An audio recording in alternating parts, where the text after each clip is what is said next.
Hello, wealthy, successful, money making traders. This is your trader's friend. Thank you for joining me for another video. Guys, I'm so glad you can be here with me. I am doing an addendum to the first video for two reasons.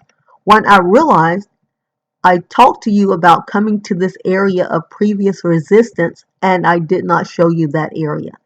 So when I got back up here, I was studying the market, had no intentions of trading, but this trade just fell in my lap.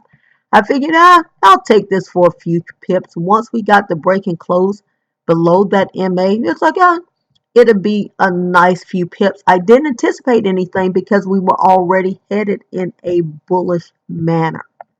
When price came down and gave me the blessing of my day, I jumped right off of that trade. I did not re-enter here because I was afraid. There are rare times in the market that you get that kind of a gift, and when you do, you just take it, thank the Lord for it, and keep on going with your day.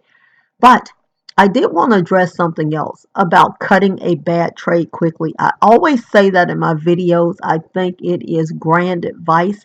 However, I do want to say to the longer term traders, if you don't want to cut a bad trade quickly, then trade in increment sizes that you can afford to hold that trade and move on to another pair.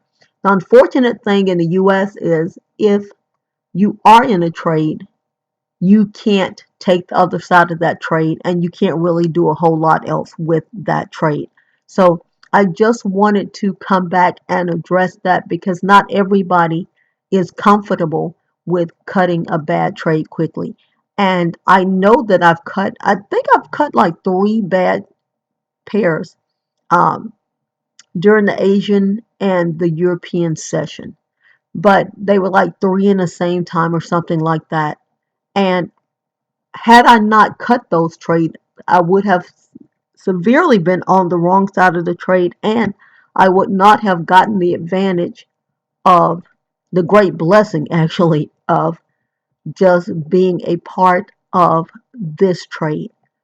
So, the thing about cutting a bad trade quickly is you get the opportunity to earn that money back quicker because everything that I cut this morning, I turned around and we made it back and ended up in profit.